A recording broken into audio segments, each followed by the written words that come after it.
नमस्कार दोस्तों, मैं हूं प्रशिकांत और संदीप गौतम और आप देख रहे हैं हमारा यूट्यूब चैनल टेक्निकल ज़िंदगी। जैसा कि हम अपने चैनल के माध्यम से आपको हर बार एक नए विषय पर नई जानकारी लेकर आते हैं और आप लोग हमारे द्वारा दी गई जानकारी को पसंद करते हैं। और आगे बढ़ने से पहले वीडियो में हमारे चैनल को सब्सक्राइब कर दीजिएगा और साथ में बेल आइकन भी प्रेस कर दीजिएगा ताकि हमारा जो अगला वीडियो है वो आप तक सबसे पहले पहुँचे।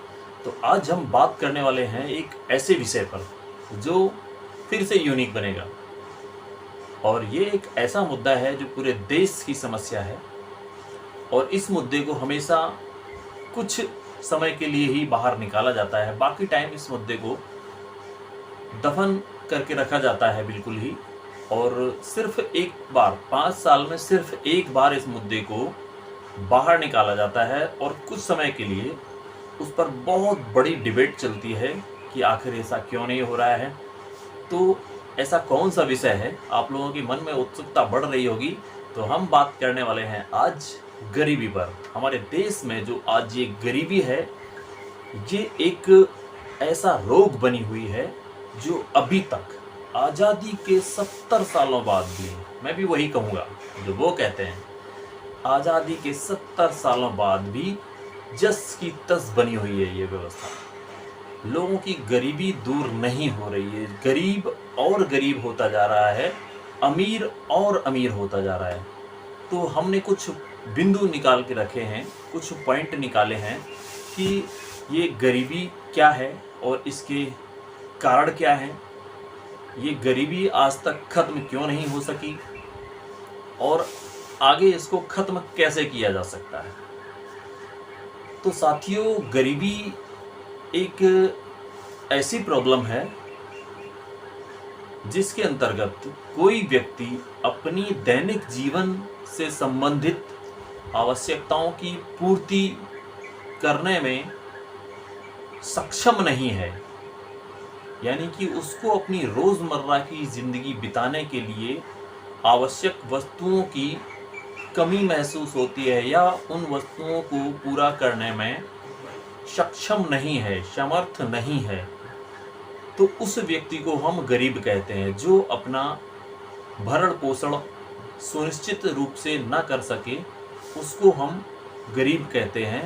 और ऐसी व्यवस्था जो लगातार बनी रही है उसको गरीबी कहते हैं। तो साथियों, देश में इतनी बार सरकारें बदली, सरकारें आती हैं, सरकारें जाती हैं, सभी सरकारें सिर्फ 5 साल में एक बार, 5 साल में सिर्फ एक बार गरीबी के मुद्दे पर बात करती हैं और वो समय होता है इलेक्शन।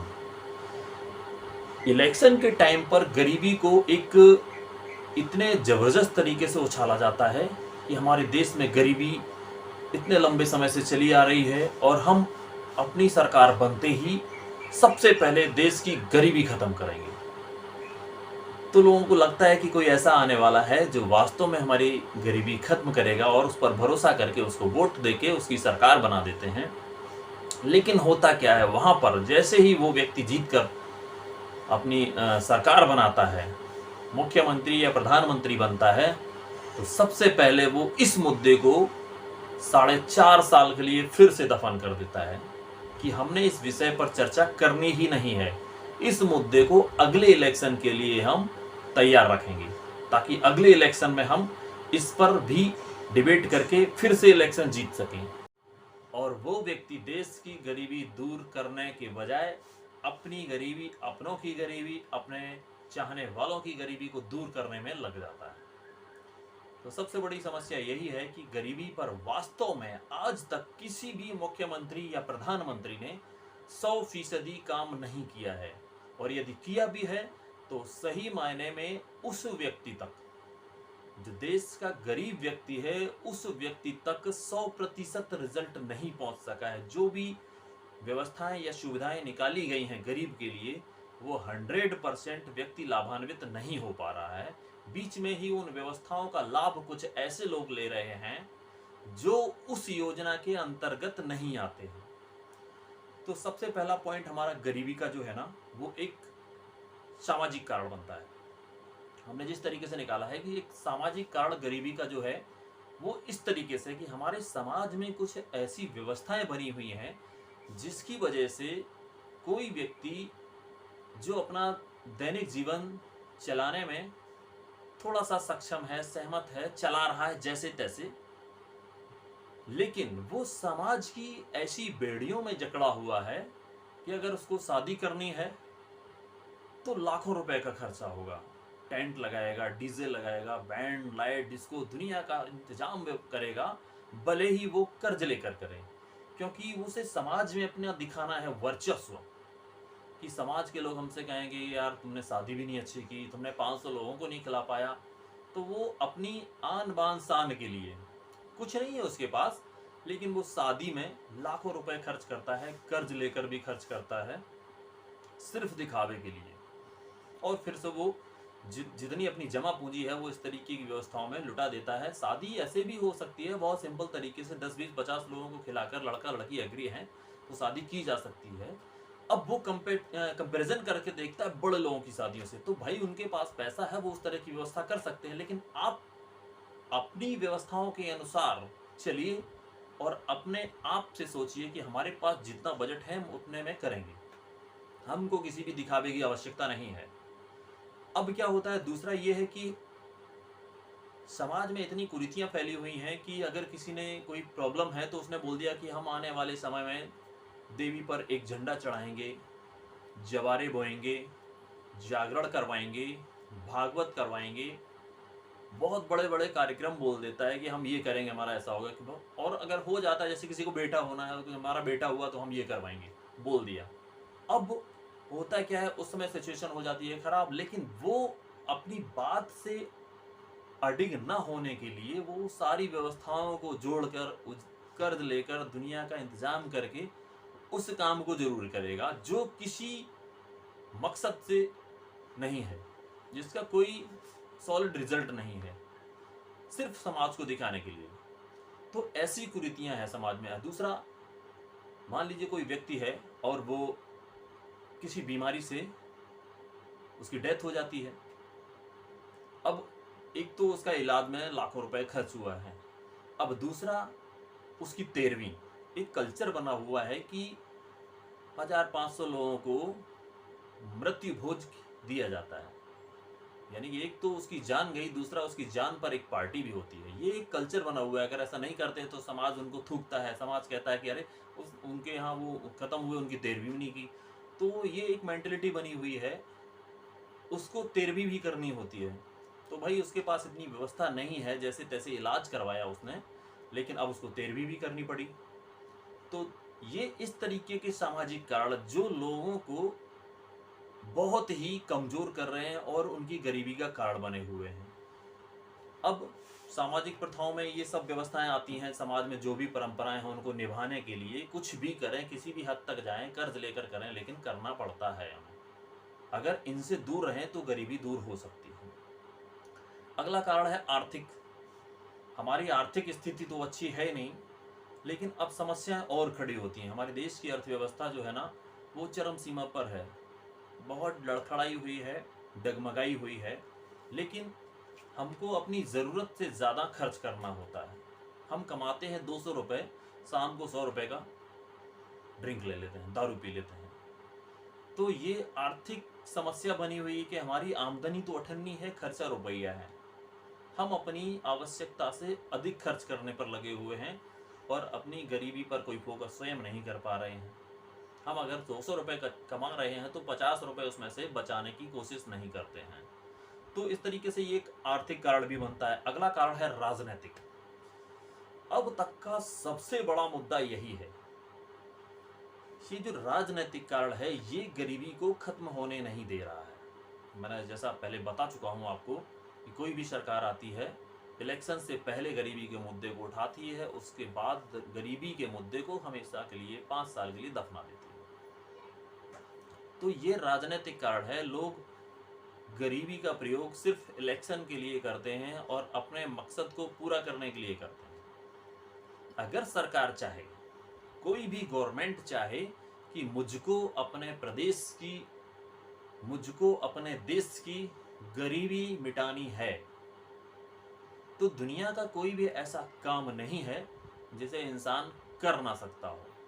ये ऐसा मेरा मानना है। प्रधानमंत्री यदि सभी राज्यों के मुख्यमंत्री को आदेशित करे कि देश में गरीबी मिटानी है, 100% मिटानी है, तो सभी मुख्यमंत्री अलर्ट हो जाएंगे। मुख्यमंत्री अपने जिले के जिलाधिकारियों को, विधायकों को, सांसदों को, जितने भी राज्य कर्मचारी हैं सबको आदेशित करे कि देश की गरीबी मिटाने में 100% योगदान चाहिए और मैं इसको मिटा के रहूंगा। एक संकल्प लेना होगा, दृढ़ संकल्प लेना होगा, फिर देखिए गरीबी कैसे नहीं मिटती है। एक मिशन के तहत जब काम किया जाएगा, एक ब्लॉक में जो भी पंचायत होती हैं उन पंचायतों को जो काम दिया जाता है उसकी प्रॉपर निगरानी की जाए, उसकी प्रॉपर देख रेख की जाए कि जो व्यवस्थाएं सरकार से निम्न स्तर के लोगों तक भेजी जा रही हैं क्या वो वास्तव में उन तक पहुंच पा रही हैं। आवास मिलता है, आवास दिया जाता है लोगों को, सरकारी आवास जिन्हें कॉलोनी कहते हैं गांव में, आज भी सही मायने में वो उस व्यक्ति को नहीं मिल पा रही हैं जो उसका वास्तविक पात्र है। मैंने ऐसे कई गांव देखे हैं जहां आज भी खपरेल जैसी व्यवस्था है इटावा जिले के अंदर, जो अब से पहले मैंने सिर्फ जालौन डिस्ट्रिक्ट में देखी थी। तो ऐसा हर जिले का हाल है, ऐसा सिर्फ ये इटावा का ही नहीं, हर जिले का ऐसा हाल है। तो अब जब उस व्यक्ति तक वो व्यवस्थाएं नहीं पहुंच सकेंगी तो क्या गरीबी मिट सकेगी? आप पेपर में लाख दिखा दो, डॉक्यूमेंट्री में लाख दिखा दो, टीवी में लाख दिखा दो कि हमारे देश में गरीबी मिट चुकी है, लेकिन धरातल पर नहीं। वो सिर्फ आपकी फाइलों पर, आपकी फाइलें कह सकती हैं कि देश में गरीबी नहीं है, लेकिन अपने दिल से पूछिए, अपने आप से पूछिए कि क्या जो मैं बोल रहा हूं वास्तव में वो सच है? तो उसमें जवाब निकल कर आएगा कि मैं झूठ बोल रहा हूं। देश में अभी भी गरीबी है, भुखमरी है, लाचारी है, मजबूरी है, बेरोजगारी है। ये सारे मुद्दे देश में अभी भी मौजूद हैं, आजादी के इतने सालों बाद भी। तो आपने किया क्या है? गरीबी मिटाने के लिए आपने कोई सॉलिड प्रयास नहीं किया है, फिर तो यही आता है। तो ये एक राजनीतिक कारण भी है। सरकार की जो नीतियां हैं वो सही मायने में गरीबों तक नहीं पहुंच पा रही हैं। सरकार की जो व्यवस्थाएं हैं वो सही मायने में गरीबों तक नहीं पहुंच पा रही, इसीलिए गरीबी जस की तस बनी हुई है। अगला कारण है मानसिक। लोगों के दिमाग में ही यही मेंटेलिटी बनी हुई है, हम तो गरीब हैं, हमारी गरीबी तो हमारी किस्मत है, हम अमीर कहाँ से बन सकते हैं। लोगों का सोचना ऐसा बन जाता है कि हम ऊपर जा ही नहीं सकते हैं। सोच बदलो, देश बदलेगा। जब आप अपने दिमाग में बिठा लोगे, आप 10,000 रुपये भी महीने कमाओ, लेकिन आप अगर उनको सही तरीके से, व्यवस्थित तरीके से खर्च नहीं करते हो तो कमाना चाहे आपका लाखों का हो, लेकिन वो सब व्यर्थ है। तो ये हमारी एक मेंटेलिटी जो है ना, हमारी एक सोच है, ये भी एक गरीबी का कारण बनी हुई है, जो आप स्वयं इसे दूर करने का तनिक भी प्रयास नहीं कर रहे हैं। अगला कारण जो हमने निकाला है, शिक्षा का निम्न स्तर और शिक्षा की घटिया व्यवस्था। देश के अंदर जो शिक्षा दी जा रही है वो इतने निम्न स्तर पर जा रही है कि हाई स्कूल करने के बाद भी बच्चों को हिंदी की किताब पढ़ना नहीं आ रहा, अपने साइन करना नहीं आ रहा है। तो शिक्षा का स्तर इतना गिराया जा रहा है कि लोगों को पता ही नहीं चलता है कि मैं इंटर हूँ या बीएससी हूँ। अपनी डिग्रियाँ ले लेके रखी हैं लोगों ने, लेकिन उनके बारे में नॉलेज जरा भी नहीं है। तो वो किस काम की डिग्रियाँ हैं? आपको कहीं अच्छी जॉब नहीं दिलवा सकती हैं। शिक्षा का स्तर अगर अच्छा हो जाएगा तो वो आपसे मुकाबला करने लगेंगे कि हम इस योजना के हकदार हैं, वो आपसे सवाल जवाब करेंगे। स्तर अगर अच्छा होगा तभी। तो शिक्षा का स्तर बहुत अच्छा नहीं है। ग्रास रूट लेवल पर जो एजुकेशन होनी चाहिए जमीनी स्तर पर, वो प्रॉपर वे में नहीं मिल पा रही है। तो लोग जब शिक्षित नहीं होंगे अपने देश के मुद्दों को नहीं समझेंगे, देश का इतिहास नहीं पढ़ेंगे, भूगोल नहीं पढ़ेंगे, विज्ञान नहीं पढ़ेंगे, गणित नहीं पढ़ेंगे, तो वो अपनी गरीबी को कैसे समझ पाएंगे? फिर तो उनके भी दिमाग में यही रहेगा कि गरीबी तो मेरी किस्मत में है, और वो कंप्रोमाइज कर लेते हैं गरीबी से। व्यापारिक सोच का न होना, अगला पॉइंट है व्यापारिक सोच का न होना। देश के युवाओं के अंदर व्यापारिक सोच नहीं है, बिजनेसमैन बनने की थिंकिंग नहीं है। वो क्या करते हैं, उनको जो एजुकेशन दिलवाई जाती है फैमिली से, गार्जियन से, तो उनको दिमाग में डाला जाता है कि बेटा पढ़ो और जॉब करो, हाई स्कूल इंटर में अच्छे मार्क्स लाओ, ग्रेजुएशन में अच्छे मार्क्स लाओ, और एक अच्छी जॉब की तैयारी करो और जॉब में जाओ। उस दौरान क्या होता है, वो बच्चा जिसके दिमाग में ये नौकरी वाला कीड़ा डाल दिया जाता है, वो नौकरी की तैयारी करता है। नौकरी की तैयारी करते करते आज देखो देश में नौकरी की हालात क्या हैं।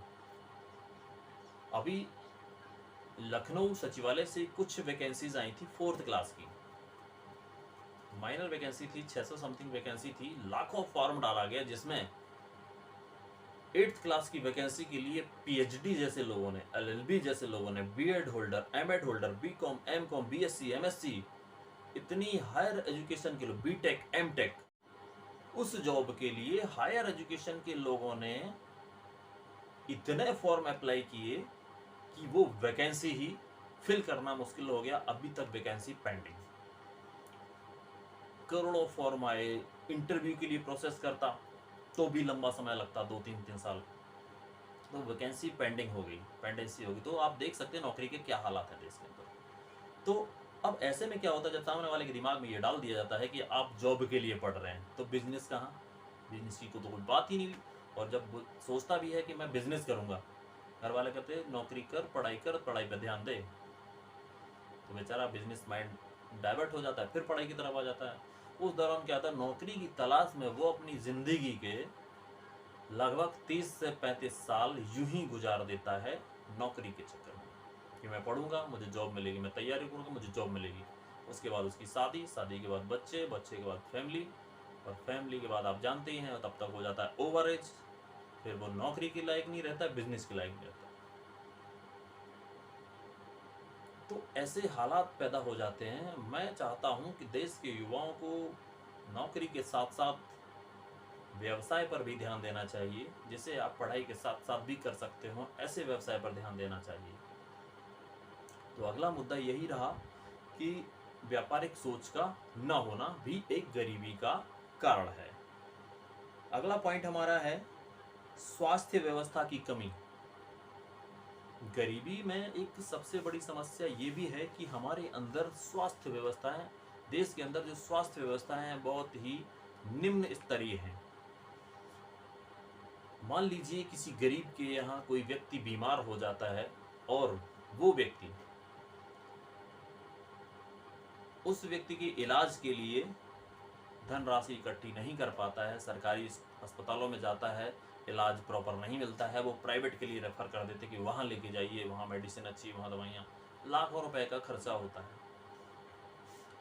तो वो जैसे तैसे जान बचाने के लिए लाखों रुपए खर्च करता है, उसके बावजूद भी रिजल्ट कभी कभी ज़ीरो हो जाता है, कभी कभी ठीक भी आ जाता है। तो वो जो कर्ज में डूबता है, लाखों रुपए जो इलाज में चला जाता है, एक तो पहले से गरीब, दूसरा बीमारी बर्बाद कर रही है उसको, कमज़ोर कर रही है, बीमारी उसको और गरीब कर रही है। तो ऐसे में क्या होता है कि गरीबी और गरीबी बड़ी गरीबी का रूप ले लेती है उसकी। तो अगला रीज़न ये भी रहता है गरीबी का कि हमारे अंदर, देश के अंदर जो स्वास्थ्य व्यवस्था है वो ऐसी होनी चाहिए। हालांकि कुछ व्यवस्थाएं सरकार ने दी हैं, आयुष्मान भारत जैसी, लेकिन फिर वही मुद्दा आ जाता है कि उन व्यवस्थाओं से जिसको लाभ मिलना चाहिए उस तक वो लाभ अभी तक नहीं पहुंच पा रहा है। गरीबी का अगला कारण है आत्मविश्वास और महंगाई। हमारे अंदर खुद के अंदर कॉन्फिडेंस ही नहीं है कि हम अपनी गरीबी खत्म कर सकते हैं। और दूसरा महंगाई, मजदूरी तो उसकी उतनी ही है, 200-300 रुपये, लेकिन महंगाई दिन ब दिन बढ़ती जा रही है। मजदूरी उसको जो मिलनी चाहिए गरीब को, वो प्रॉपर नहीं दी जा रही है, लेकिन उसकी ज़रूरतों का सामान लगातार महंगा होता जा रहा है। राशन हो या फिर खाने पीने वाली अन्य चीज़ें हैं, कपड़े हों, रोज़मर्रा की जीवन से संबंधित, व्यतीत करने से संबंधित जो वस्तुएं हैं, वो सारी महंगी होती जा रही हैं। तो गरीबी में एक सबसे बड़ा कारण ये भी निकल के आया है कि जो महंगाई है वो गरीबी को निरंतर बढ़ाती जा रही है, बढ़ावा दे रही है। अगला एक अंतिम कारण है गरीबी का, और वो है जनसंख्या वृद्धि। मान लीजिए किसी एक व्यक्ति के 4 बेटे होते हैं, 4 बच्चे होते हैं, 4 बेटे 2 बेटियां, 6 बच्चे हो गए टोटल। और उस व्यक्ति के वो 6 बच्चे 5वीं क्लास तक पढ़ रहे हैं, 6वीं क्लास तक पढ़ रहे हैं। सबसे बड़ा बच्चा जो है ना, वो हो सकता है 8-10 साल का, मान लीजिए, ठीक। अब क्या होता है, इस दौरान अगर उस फैमिली के गार्जियन की, जो उस परिवार की देख रेख कर रहा है, भरण पोषण कर रहा है, उसकी किसी सड़क दुर्घटना में मृत्यु हो जाती है, एक तो वो पहले से ही गरीब, ऊपर से उसके 6 बच्चे, एक पत्नी, साथ में माँ बाप भी हो सकते हैं। इस परिवार पर वो पहाड़ टूटता है कि ये 4 बच्चे गरीब होंगे आगे, क्योंकि ना उनकी शिक्षा हो पाएगी, ना सही देख रेख हो पाएगी, ना सही से परवरिश हो पाएगी। तो एक गरीब से 4 गरीब और बढ़े। जनसंख्या वृद्धि अगर इसी तरीके से बढ़ती रही तो मेरा मानना है कि गरीबी भी बढ़ती ही रहेगी, क्योंकि एक गरीब 4 गरीब पैदा करेगा, 5 गरीब पैदा करेगा, क्योंकि वो खुद तो गरीब है, उस तरह की शिक्षा दिलवा नहीं सकता है बच्चों को, उस तरह की परवरिश कर नहीं सकता बच्चों की, तो वो गरीब ही रहेंगे। तो पॉपुलेशन कंट्रोल मस्ट है, जो एक गरीबी का कारण बना हुआ है। तो ये तो हमने जो सेलेक्ट किए थे, गरीबी के कुछ कारण थे, जिसकी वजह से देश के अंदर आज वास्तव में गरीबी चरम सीमा पर है, बढ़ी हुई है, निरंतर गरीबी का ग्राफ बढ़ता जा रहा है। अब इसका निवारण कैसे किया जाए, हम इस वीडियो में हम आपको इसका निवारण भी बताएंगे। लेकिन एक बार फिर से देख लीजिए, वीडियो अगर पसंद आया हो तो हमारा चैनल सब्सक्राइब ज़रूर कर दीजिएगा और साथ में बेल आइकन भी प्रेस कर दीजिएगा। हम आपके लिए ऐसे वीडियोस लेकर आते हैं जो आपको एक बहुत अच्छी जानकारी मिलती है, जिनके माध्यम से, ऐसा हमारा प्रयास रहता है। अब आपको पसंद आते हैं या नहीं आते हैं वो एक अलग बात है, लेकिन फिर भी वीडियो हमारा पूरा देखिए, एंड तक देखिए कि हम गरीबी को किस तरीके से मिटा सकते हैं इस देश के अंदर। और उसके लिए ज़रूरी नहीं कि देश की सरकार है, आप भी उसके जिम्मेदार हो सकते हैं, आप भी उसके लिए काम कर सकते हैं, सपोर्ट कर सकते हैं, हेल्प कर सकते हैं। तो अब गरीबी को दूर कैसे किया जाए, ये तो हमारे थे कारण गरीबी होने के। अब गरीबी के निवारण क्या है, तो पहला निवारण जो हमने निकाला है, एजुकेशन, शिक्षा बहुत ज़रूरी है। अगर हमें गरीबी को मिटाना है तो हमारा पहला बिंदु है जो शिक्षा। हम जब लोगों को शिक्षित करेंगे तो उनको हर विषय पर जानकारी मिलेगी, और तभी वो हमारी सारी बातों को समझ सकेंगे जो हम आगे बताने वाले हैं। लेकिन उसके लिए शिक्षित होना बहुत ज़रूरी है। तो पहला पॉइंट हमारा है गरीबी मिटाने का, शिक्षा।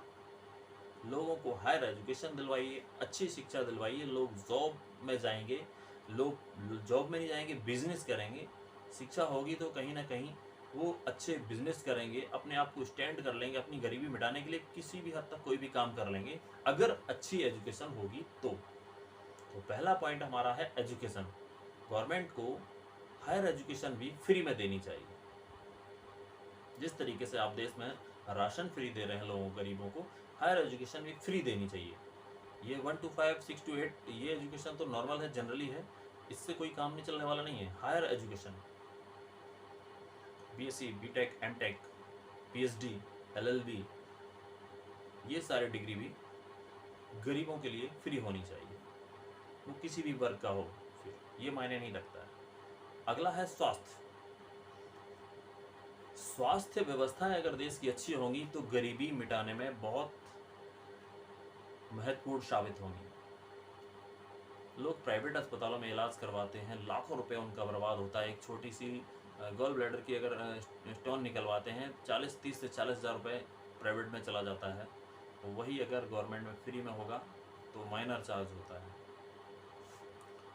तो स्वास्थ्य व्यवस्था पर इतना ध्यान देना चाहिए कि हर एरिया में एक अच्छे से अच्छे हॉस्पिटल होने चाहिए, जहां उनको आसानी से सुविधाजनक इलाज मिल सके, दवाइयाँ मिल सकें फ्री ऑफ कॉस्ट। तो अगर लोगों को बीमारी होगी और वो उसका इलाज, उसका निदान फ्री में पा सकेंगे, तो उनकी जो जमा पूंजी होगी या फिर जो इलाज में पैसा खर्च होता है वो बचेगा और वो एक मुसीबत से मुक्ति पा सकेंगे। तो इसलिए स्वास्थ्य व्यवस्थाओं को बहुत बेहतर बनाया जाना चाहिए देश के अंदर। बहुत बड़े काम नहीं है, थोड़ा सा विस्तृत करना है, थोड़ी सी दिलचस्पी दिखाने की आवश्यकता है नेताओं को। अगला पॉइंट हमारा निकल के आता है रोजगार के अवसर एवं उनका प्रचार प्रसार। कोई भी वैकेंसी होती, जॉब होता है, तो उसका प्रचार प्रसार आप गांव-गांव तक पहुंचाइए कि हमारे यहाँ इस तरीके की ये काम है, ये इंडस्ट्री है, इस तरीके का इसमें वर्क है और आपको यहाँ इतना पैसा मिलेगा, ये सुविधाएं मिलेंगी, आप जॉब कीजिए। होता क्या है कि प्रचार प्रसार के अभाव में लोग कभी कभी मात खा जाते हैं, जॉब से वंचित रह जाते हैं और प्रचार प्रसार के अभाव से ही मैं आज यहाँ बैठा हुआ हूँ, क्योंकि जो विज्ञापन मुझे समय से नहीं मिल सका उसकी वजह से मेरी ज्वाइनिंग आज तक नहीं हो सकी है और मैं जॉब से वंचित रह गया। तो हमारी व्यवस्था ऐसी होनी चाहिए कि टाइम टू टाइम जानकारी जन जन तक पहुंचा देनी चाहिए कि भाई ये सुविधा है आपके लिए, आप इससे लाभान्वित हों। चाहे वो टेलीविज़न के माध्यम से हो, चाहे अखबारों के माध्यम से हो या फिर लाउड स्पीकर के माध्यम से हो, किसी भी माध्यम से हो, उन व्यवस्थाओं का प्रचार प्रसार होना बहुत ज़रूरी होता है जो रोजगार से संबंधित हों। व्यवस्थाएं कोई भी हों, बिना प्रचार प्रसार के अभाव में वो सही तरीके से संचालित नहीं कराई जा सकती हैं, ये मेरा दावा है। अगला है सामाजिक कुरीतियों पर रोक। जिस तरीके से समाज में दिखावे के लिए बढ़ चढ़कर लोग लाखों रुपए बर्बाद कर देते हैं, हजारों रुपए बर्बाद कर देते हैं, देश की धार्मिक राजनीतिक परंपराओं में, कहीं इलेक्शन में, कहीं पूजा पाठ में, कहीं दुनिया की ढोंग आडंबरों में, तो ये जो पैसा है ये व्यर्थ में जा रहा है। अभी जैसा कि मैं बता चुका था कि कोई व्यक्ति मर जाता है तो उसके बाद भी उसको मृत्यु भोज देना होता है। सरकार को इन मामलों पर संज्ञान लेकर एक रूपरेखा तैयार कर देनी चाहिए कि भाई मृत्यु भोज गलत है। किसी की मृत्यु पर इतनी बड़ी दावत देना कहाँ का यार नियम है, कहाँ का न्याय है। कोई व्यक्ति अपनी जान दे देता है, किसी का भाई होगा, किसी का पिता होगा, कोई किसी का भी फैमिली मेंबर हो, उसके बाद वो फैमिली मेंबर मिलकर दावत करें, हजारों लोगों को खाना खिलवाते हैं। ये कैसी परंपरा है? इस पर भी एक रोक होनी चाहिए कि आपको अगर ऐसा करना ही है उनकी आत्मा की शांति के लिए, तो आप अपने परिजनों को और एक नियम बना दिए, जैसा आप लॉकडाउन में चला रहे थे कि बारातियों को 100 लोग होंगे और अंतिम संस्कार में 20 लोग होंगे, 10 लोग होंगे। आप बता दीजिए मृत्यु भोज में 50 लोग आ सकेंगे। तो अगर ऐसा नियम बनेगा तो मेरे ख्याल से फ़र्क पड़ेगा गरीबी पर। और ऐसी व्यवस्थाएं जो गरीबों को और गरीब करती जा रही हैं, ढोंग आडंबर की वजह से जो गरीब होता जा रहा है, उस पर रोक होनी चाहिए। अगला पॉइंट निकल कर आता है लक्षित व्यक्ति तक लाभ का न पहुंचना। लक्षित व्यक्ति का मतलब होता है जो योजना जिसके लिए बनाई गई हो वो उस तक न पहुंच पाना। अब होता क्या है कि गरीबों के लिए जो स्कीम बनाई गई है वो गरीब तक नहीं पहुंच पाती है। स्वभाव में वो गरीब का गरीब ही रहता है, चाहे वो आवास हो, शौचालय हो, या फिर राशन कार्ड हो, कोई भी सुविधा हो। तो हम जिस व्यक्ति के लिए जो योजना बनाई है उसको चिन्हित कीजिए और टाइम टू टाइम उसको वेरीफाई कराइए। अपनी एक विशेष टीम द्वारा पता करवाइए कि इस गांव में इतने गरीब हैं, उनमें से इतनों को लाभ मिला है अभी और बाकी को क्यों नहीं मिल सका है। तो जब टीम उस पर काम करेगी, सही रिजल्ट लेकर आएगी, तो जाहिर सी बात है कि अंतिम व्यक्ति तक, देश का जो लक्षित व्यक्ति है, जो गरीबी रेखा से नीचे जीवन यापन कर रहा है, उसको लाभ मिलना जरूरी बन जाएगा और मिलकर रहेगा। अगला पॉइंट हमारा निकल कर आता है जनसंख्या। जैसा कि मैं पहले भी बता चुका था, गरीबी का कारण भी वही है, निवारण भी वही है। जनसंख्या जो है वो इतनी बढ़ती जा रही है, जो गरीबी का कारण बनती जा रही है। अगर हम जनसंख्या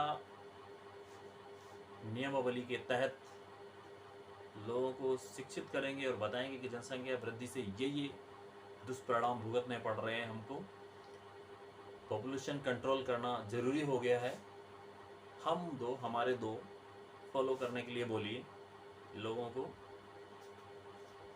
तो जाहिर सी बात है कि एक बच्चों की परवरिश बहुत आसानी से कर सकेगी, गरीब भी पाल सकेगा उनको और अच्छी शिक्षा भी दिलवा सकेगा।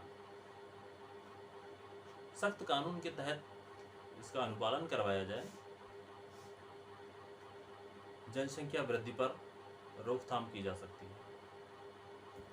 तो ये थे हमारे आज के विषय से संबंधित कुछ महत्वपूर्ण बिंदु, जिसमें हमने चर्चा की है कि देश में किस तरीके से गरीबी को बढ़ावा मिल रहा है और किस तरीके से गरीबी को कम किया जा सकता है। साथियों, हमारा वीडियो अगर पसंद आया तो एक बार लाइक कीजिएगा, चैनल को सब्सक्राइब कीजिएगा, बेल आइकन है बगल में, वहाँ बेल आइकन प्रेस कीजिएगा और वीडियो को लाइक शेयर कमेंट जरूर कीजिएगा। बहुत बहुत धन्यवाद। नमस्कार साथियों, मैं हूं प्रशिकांत संदीप गौतम और आप देख रहे हैं हमारा यूट्यूब चैनल टेक्निकल ज़िंदगी। साथियों, मेरा यूट्यूब चैनल टेक्निकल ज़िंदगी के नाम से है। अभी तक हमारे जिन साथियों ने हमारा चैनल सब्सक्राइब नहीं किया है, मैं उनसे आग्रह करना चाहता हूं कि हमारे चैनल को सब्सक्राइब कीजिए, लाइक शेयर कमेंट भी कीजिए। हमें कमेंट करके बताइएगा कि हमारे जो वीडियोज़ हैं वो आपको कितने पसंद आ रहे हैं। तो मैं इतना ही कहना चाहता हूं कि हमारे चैनल को सब्सक्राइब कीजिए